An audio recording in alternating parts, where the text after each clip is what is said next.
2-13 versus 2-13. The Giants and the Raiders. Who's going to win it? Who wants to win it? We'll talk about it on today's edition of the Locked On Raiders podcast, crossover Thursday style for Thursday, December 25th, 2025. It's Christmas, baby. Let's get it.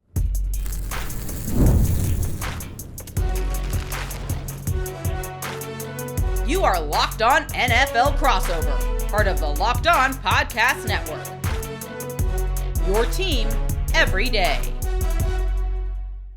And welcome in, Raider Nation, to another edition of the Locked On Raiders podcast, part of the Locked On Podcast Network, your number one sports podcast network. We're very proud of that. We're very proud of the fact that you continue to support this show each and every day, even though the Silver and Black is 2-13 heading into the final 2 weeks of the season. Obviously, this week is week 17 going up against the New York Football Giants. But we definitely appreciate the support of this show, the way it grows each and every day, and the great job that my man Ari does behind the scenes on the YouTube page, making sure we look good and sound good each and every day. So we shout him out. We appreciate him. He's on Twitter at Ari Produces. You can hit me up as well at your boy Q254. And if you want to be a part of the show, Locked On Raider Podcast voicemail line for you is 707-654-4693. No calls or texts on today's show. It's crossover Thursday, so we'll talk storylines, we'll talk matchups, and we'll talk about keys to victory. How do we do that? Patricia Traina, Locked On Giants, and myself will compare and contrast two teams that are both 2-13, two teams that fan bases are really not interested in their team winning another game. But we're going to cross it over anyway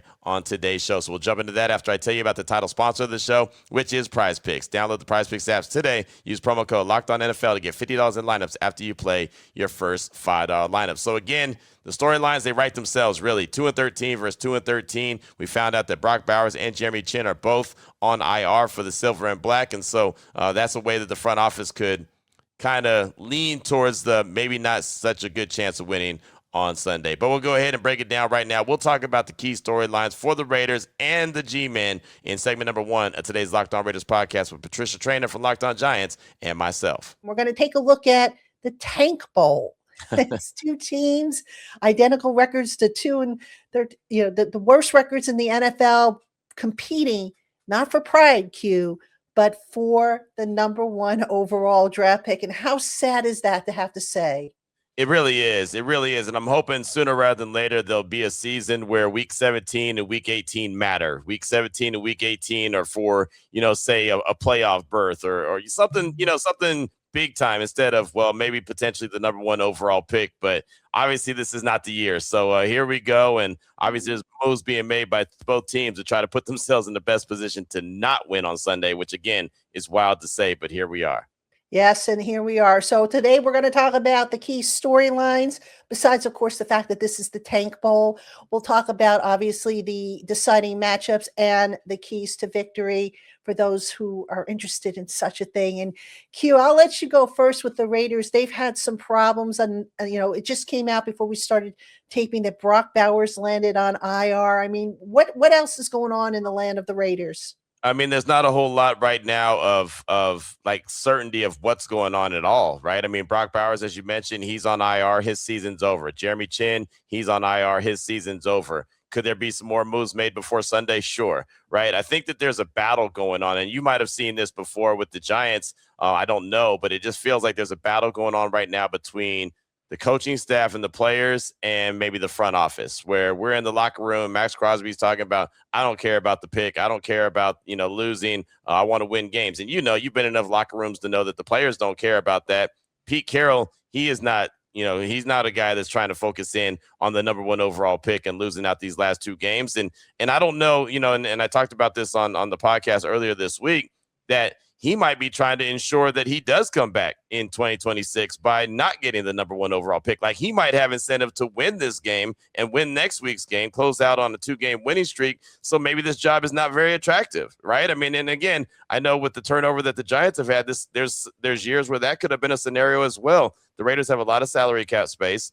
If they have the number 1 overall pick, an up-and-coming coach, whoever that may be, whether it's a Kubiak or, a Shula or whatever the case, or some other person that we're not talking about right now, might look at it and be like, hey, that's a great pick. But if they have like the number 7 overall pick, they might say, that's not the scenario that I really want there in Vegas. So I don't know what the end-all, be-all goal is, but I know Pete Carroll's not trying to ensure the number 1 overall pick. I know that he wants to win these games, and it seems like now with the moves that have been made, putting a couple players on IR, the front office is trying to make sure that that's not the easiest thing to happen is them win these games, especially this one coming up against the Giants. Yeah, I mean, Q, before we get to the Giants' top storylines, let me ask you, what has exactly gone off the rails for the Raiders this season? Everything's gone off the rails based off of what we anticipated when the season started. Looking at the hire of Chip Kelly and Pete Carroll, and I thought, okay, stability. There's adults in the room, guys that have been there, done that. Chip's coming off the national championship. Pete Carroll has a resume. But then, when we get into the inner workings and find out that, Chip Kelly wasn't Pete Carroll's hire and the front office and the coaching staff don't necessarily see eye to eye, and Pete's trying to win right now while the front office, John Spytek and company, are trying to build for the future. It just was like oil and water, or oil and vinegar. Which one of those two don't go together? I don't know. Oil and water. There you go. I know I needed some help with that. I didn't know it's like I tried to get creative, but you know what I mean? It's just it didn't go together.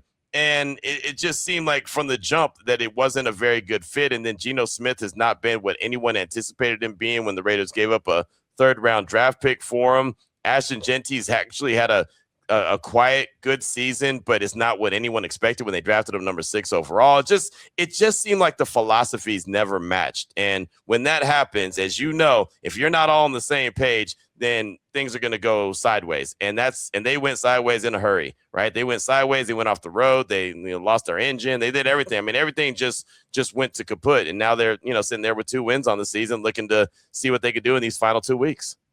Yeah, and unfortunately, Q, I don't think you're going to get much sympathy from the Giant fans because the Giant season has definitely gone off the rails. But that being said, there's a bit of hope there with the rookie quarterback, Jackson Dart, who has been, I won't say he's been stellar, but he has been solid, shown a lot of promise. And I think, in terms of the big storyline, we've got to start there. Jackson Dart, now coming off of that loss to the Vikings last week, Mike Kafka, the interim head coach, play caller, heavily criticized for basically handcuffing Jackson Dart. It was a run-heavy offensive game plan against a very fierce defense. Now, the Raiders, they've got Max Crosby, who is, I think he's got, 10 sacks on the season, if I'm not 10 mistaken? sacks on the season, just got So, and the Giants have a compromised offensive line.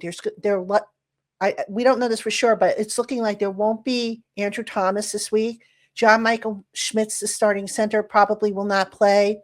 You've got Jackson Dart back there, and it just seems like since Kafka has taken over as the interim head coach, Jackson Dart just hasn't been the same player for whatever the reason. Now, maybe it's the game plan or whatnot, but they've got to get him back to playing the way he was. And absent of that, who knows? Because look, he's not getting a whole lot of help from his receivers. Guys are dropping balls, running poor routes, and all that stuff. That doesn't help matters. But one thing the Giants have kind of taken away is that design run element for Jackson Dart, probably because they're concerned he might run himself into a pile and knock himself out for the rest of the year. Right. Yeah, he's the guy that's got to stay healthy, right? I mean, that's the hope right there, and that's where Raider fans are trying to get. I think that Raider fans look at the Giants and say, hey, they have their quarterback in Jackson Dart. Obviously, we know what happened with Cam Scatterbo and Malik Neighbors, but those are guys that you feel pretty promising about when they come back. So Raider Nation wants to be there. They want to be where they could be in position to go get their franchise quarterback, like a Fernando Mendoza or a Dante Moore, whoever the Raiders decide is that guy. That's what they're looking for, especially after a terrible season with Geno Smith. It's like, yeah, thanks, but no thanks, right? So they really want to get that position. So that's why this game is so important coming up on Sunday, and the Raider Nation, right? Everyone tuning into the show is always, hey, lose, no matter what, because trying to get that number 1 overall pick and trying to get that franchise quarterback that the Raiders have not had for many, many years. So that's the problem right in there. But for the Giants, at least they feel like that they have that franchise quarterback. And if they end up with the number 1 overall pick, then they've got options, as you know, and they have control of that draft, and then that is how they could really start turning that franchise around by trying to get some extra picks by way of trade, and that's a way to jumpstart a franchise. So there's plenty of motivation, I would say, for both of these teams coming up in this game on Sunday, and not necessarily motivation to win. Yeah, but try telling that to the players, the Giant players that we heard from this week. They're like, we're not worried about the number 1 pick. We just want to win. We just want to go 1-0, which I'm sure is the same message coming out of the Raiders locker room. And, yeah, who could blame them? I mean, a lot of those players, who knows if they're even going to be on the roster next year, at least in the Giants case, when you've got a new head coach that's coming in, whoever that might be. So the focus is on the now as opposed to what might happen once the season is, thank goodness, over, which is can't come fast enough for both of our teams. But yeah, the Giants, it's their final road trip of 2025 out to Las Vegas, which can be kind of a loud atmosphere. The Giants working in crowd noise on Wednesdays during Wednesday's practice. So, I mean, I could see why the Raiders have a slight advantage in terms of the odds. Yeah, no, I can too. And again, it's going to be a fun environment. It's, the holidays in Vegas. What can, what else do you really want? So, I mean, if you're going to have to take a road trip, why not make a road trip out to Las Vegas? I'm sure a lot of the players will have a good time, heading out here and just, being in the environment and being in the stadium, being indoors. And, of course, the Raiders, they have their last 2 games are at home. So they're done with their road trip. So they're feeling good about that as well. But you're right about, none of the players care about that number 1 overall draft pick. Half the team won't be here next year.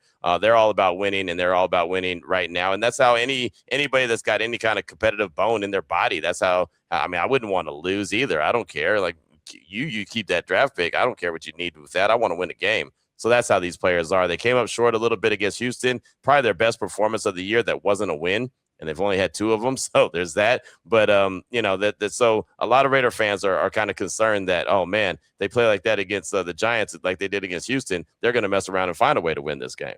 Yeah, for sure. All right, coming up next, we're going to take a look at the key matchups. Las Vegas Raiders host the New York Giants on Sunday, 4 p.m. Eastern Time kickoff. You have Crossover Thursday, Locked On Giants, Locked On Raiders. We'll be right back. So there was the key storylines right there for both the Giants and the Raiders. And when you're 2-13 and 2-13, there's a lot of similarities. And the only difference is with the Giants, they actually have their franchise quarterback. The Raiders are still looking for theirs. So what is the key matchups that we're going to be looking forward into this game coming up on Sunday, Week 17? We'll talk about that coming up in segment number 2 of today's Locked On Raiders podcast.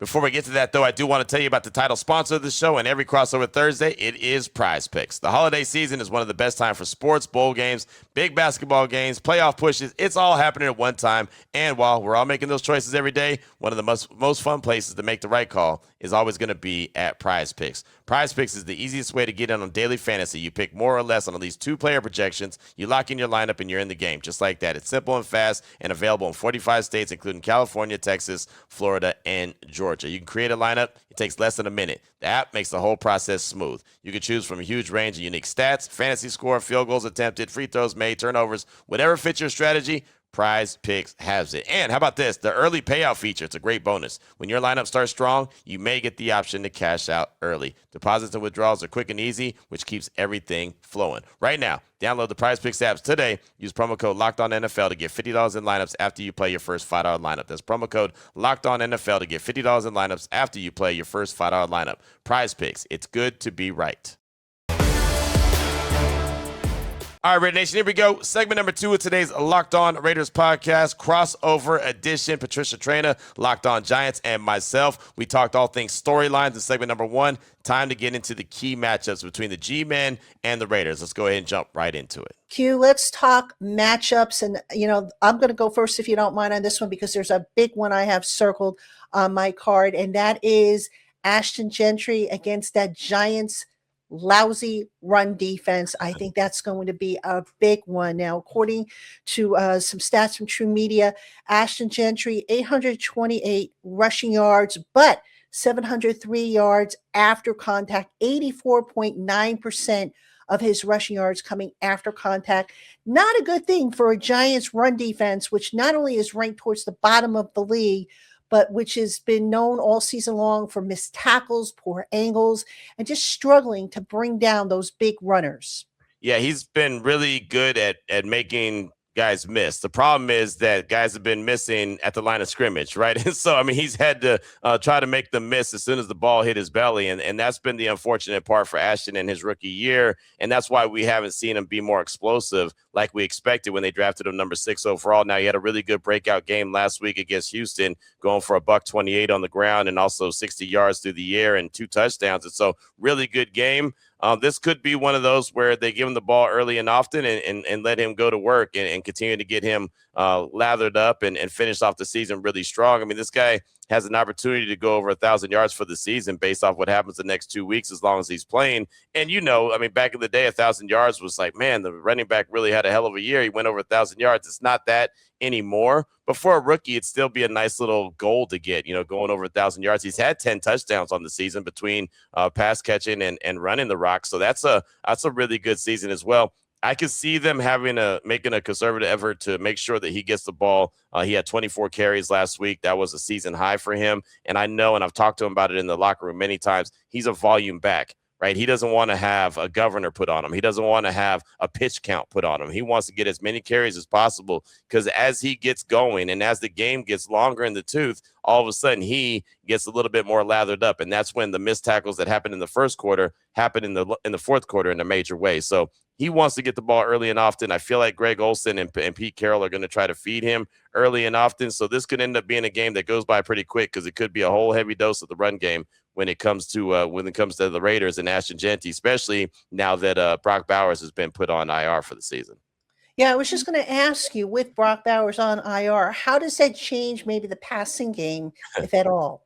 Well, I mean, now the rookies will be featured. Jack Bech, the second-round pick out of TCU, he's already a guy that's been getting a little bit more burn the last few weeks, and so I'm sure that he'll get a little bit more attention. The one thing about Jack and that I've really appreciated is when he makes a catch, more times than not, it's for a first down.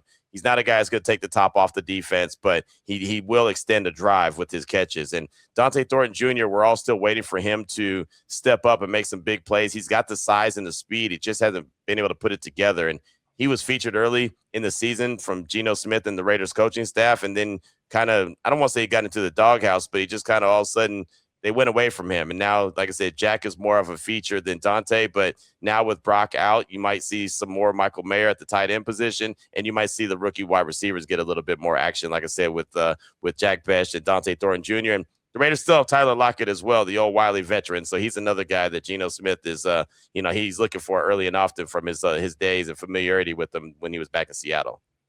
And which matchups, from the Raiders' perspective, do you see as being key to this one? Well, I'm really looking at that Giants defensive line going up against the Raiders offensive line, something that has been talked about quite a bit this week at the practice facility. Dexter Lawrence, that's the first name that pops up. Dexter Lawrence, this guy, he could wreck a game, similar to what Max Crosby could do, obviously from different positions, but they can wreck games. And so that's been a lot of attention. Dexter Lawrence and that defensive line. We know that they've got guys that can get after the quarterback. Geno Smith has been sacked 52 times this season, so that's not good. The offensive line has been makeshift where they have a backup in a backup's position, right? It's been tough to try to see what they can do, but they do have a rookie that I want to highlight, Caleb Rogers. He's a third-round pick out of Texas Tech, and he's finally getting each and every game at that right guard spot, and it took a long time for him to get into the mix, and we're all wondering, like, wait a minute, hold on. This is a third-round pick. He can't even dress. What's going on here? Finally, he's getting some burn, and he's looking pretty good. He had a game against the Eagles where he wasn't very good. He really was shown that he was a rookie still, but bounced back in a nice way, I thought, against the Texans last week. So I just want to continue to see him mature and evolve in that position, and especially going up against a defensive front like the Giants have, just to see if he could be part of the solution that is the Raiders' struggles on the offensive line. So Caleb Rogers, the right guard, he's definitely something I'm paying attention to, or someone I'm paying attention to. And that offensive line versus the Giants' defensive line is really the key matchup. Because, again, what you talked about, Ashton Jeanty, if that offensive line is worth the salt, Ashton Jeanty could end up having a really good game. Do you anticipate they're going to run Ashton Jeanty a lot, given the state of the offensive line being so banged up and having struggled in pass pro?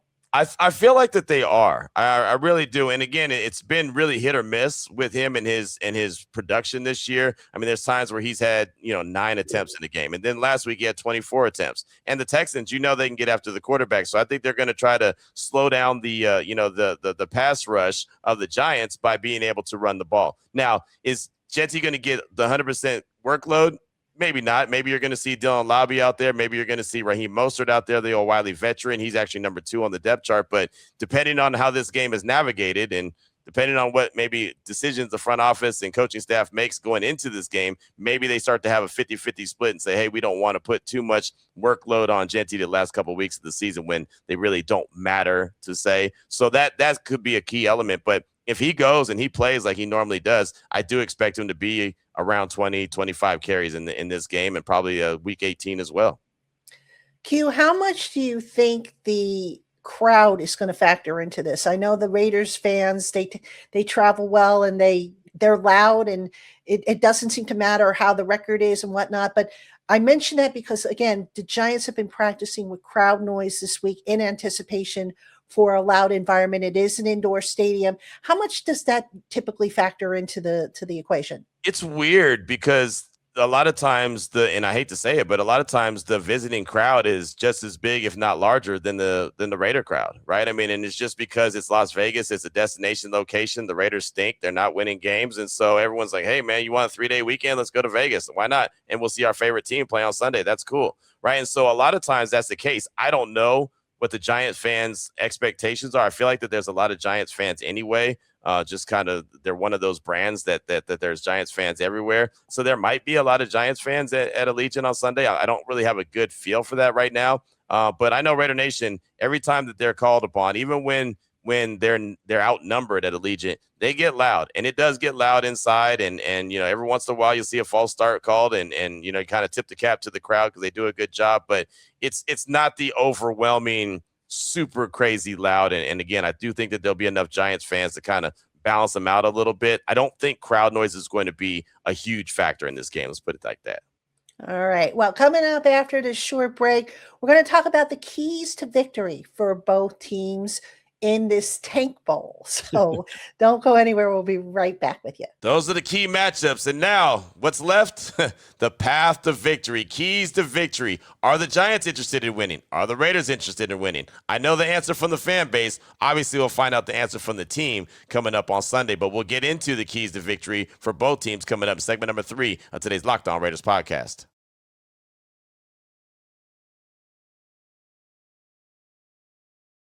Here we go, Raider Nation, segment number 3 of today's Locked On Raiders podcast. Time to get into keys to victory. What is it going to take for the Giants to get their 3rd win of the season? What is it going to take for the Raiders to pick up their 3rd win of the season? We're going to break it down right now from both the Giants and Raiders perspective. Patricia Traina, Locked On Giants, and myself. Let's go ahead and jump right into it. Q, let's talk about the keys to victory. I know the fans of each team probably don't want to hear this segment, right, but we've got to do it anyway.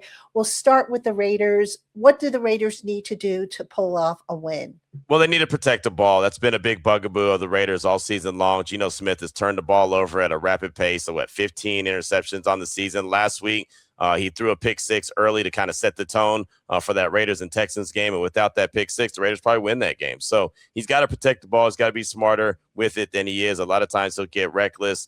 With that being said, he still had a decent game. Matter of fact, a good game last week, except for that pick 6. That's the first and foremost. That's the biggest key for the Raiders. And it's really been the biggest key all season long is protect the ball. And they just have not done a very good job about that.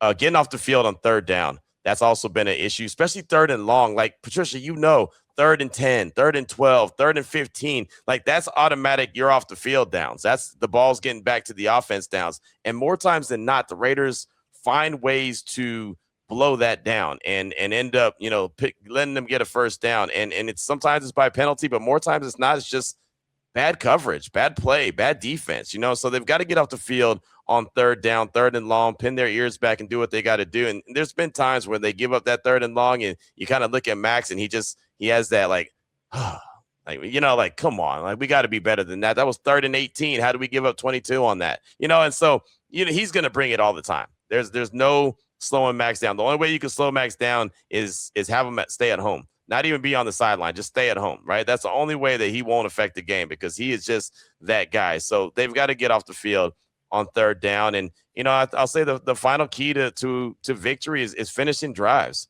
right? They struggle a lot of times in the red zone. They'll end up settling for field goals as opposed to getting touchdowns. And Genty's had a good knack at getting in the end zone, so you can respect that. Like I said, 5 touchdowns on the ground, 5 touchdowns through the air. Bowers, 7 touchdowns to lead the Raiders, but he's not playing. So who's going to step up? If it's not Genty getting in the end zone, who's going to step up and be the next guy? That's a big question that I have because, again, I don't know the answer to it outside of number 2. And their short yardage is not great when they're trying to pick it up. So if they get down there by the goal line, it's not automatic just, hand it to Genty, he's going to punch it in the end zone. Short yardage gaining is a struggle for the Raiders. So I want to see how they're going to step up in the absence of Brock Bowers. Who's going to step up and be that other weapon in the red zone? So I think it's real easy. Even 3 keys for the Raiders if they're going to win this game on Sunday against the Giants. They got to protect the ball. They've got to get off the field on 3rd and long, and they've got to be able to finish off drives with touchdowns as opposed to field goals. How about the Giants? You could pretty much say the same thing for the Giants because these are the same problems the Giants have had. They've been lousy in the red zone. They're ranked 28th in red zone conversion rates, something like 46.94%. 3rd down, they've just been a little bit better, but not great. They're ranked 19th, I believe, on 3rd down. But, the thing that I'll start with as far as keys, and this is going to be outside the box thinking, the Giants got to stop beating themselves. Right. They've had drop passes in, inopportune moments. They've had mistakes. I mean, you look at last week's game, for example, Darius Slayton drops a pass that would have gone for at least 20 yards. All right. Theo Johnson tips a pass that hit him in the hands and gets picked off. Abdul Carter gets called for a neutral zone infraction that wipes a touchdown off the board. The Giants are not good enough to overcome their mistakes, and yet they keep making them, and it keeps coming back to haunt them. You can go back and look at any game they have lost this year, and you can point to 1 or 2 mistakes that just popped up. And look, nobody's expecting a perfect game, but some of these mistakes, a pre-snap penalty, for example, which the Giants are up there amongst league leaders, they all add up. And they just, like I said, the team is just not good enough to overcome this stuff. We talked about the run defense. The Giants have got to find a way to wrap up Gentry. Plain and simple. No bad angles, no arm tackles. Don't let this guy run wild on you, especially if he gets to the second level, which is where he does the bulk of his damage. Mm-hmm. And the run defense has just been awful. And it's weird to say that considering, they've got Dexter Lawrence up front, who has always been a pretty good run stopper, but Dexter Lawrence is just not having a Dexter Lawrence type of year this year, which, nobody, maybe it's his elbow, we don't know, but it's an off year for him. So that's definitely a key. They mentioned the pass rush.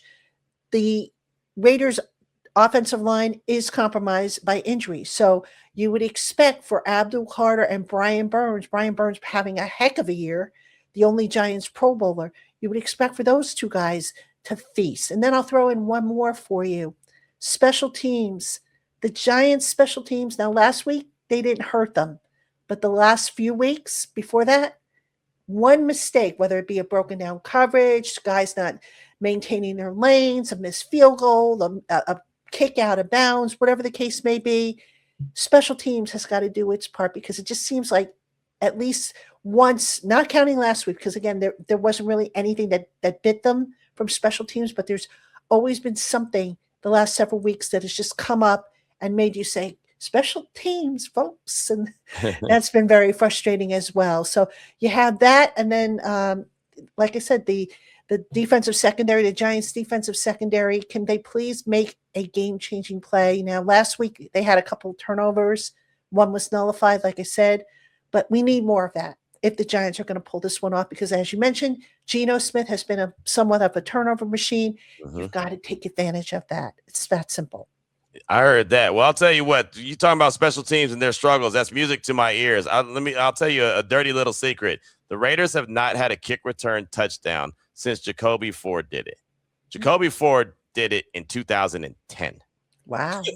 So you probably remember Jacoby Ford playing in the New York market, right? Remember there was a time where he played with the Jets? That was after the Raiders. He was the last Raider to have a kickoff return touchdown. That was so many moons ago. There's teams that have sometimes 2 in the same game. The Raiders haven't had one in years. So I've been begging for it on every show, every platform that I'm on. Can I just see one? At some point, can I see one kick return to the house? They've had a couple that have gotten close, but they haven't taken one to the house. So maybe this is the game. Watch it be the game too. Watch that happen, because that would just be so typical of the Giants to give that up. And I'll tell you, I'll remember that little secret, and I'll be like, if that happens, I'll be like pulling my hair out and going, oh my gosh. Because that's historic. If it happens on Sunday, that's historic. That's a nugget that you Oh, can if that share happens, with it's your because audience. you wished it into existence. So. Yes, I've been All praying right. for it. Before we wrap up, let's just do quick predictions. The Raiders, at last check, according to our friends over at FanDuel, a 1.5-point favorite. Probably the home field advantage, I would think. But what's your gut on this week's game? Who My wins? gut is, as much as Raider Nation is not going to want to hear it, my gut feeling is they're going to win. I just feel like that the Raiders have a better team, and especially based off of, right now and based off what they showed last week against the Houston Texans. I feel like that they are going to kind of try to build off of that. And based off what the Giants did or didn't do last week, I feel like that they're probably going to come into this game with that same kind of approach where Jackson Dart's going to be real protective and conservative. And I just don't think that's a good recipe for a Giants win. So I really think that the Raiders are going to probably win this game. And I know Raider Nation is not going to want to hear that, but that's just the gut feeling right now as we do this. Yeah. Now, see, I'm kind of torn on this one because I said I would not pick the Giants to win a game the rest of the season until I saw evidence otherwise Right. that, to feel good about picking them.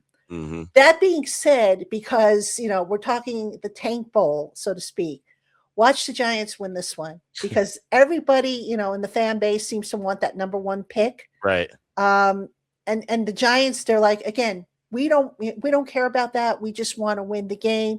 So watch them pull off the upset because that would just be the icing on the cake for a Mishbowl team. And, look, seriously speaking, though, the Giants, for the most part, they have been competitive this season. I don't want Raider fans to think that the Giants go out there and they flop around like a fish out of water. They have been competitive.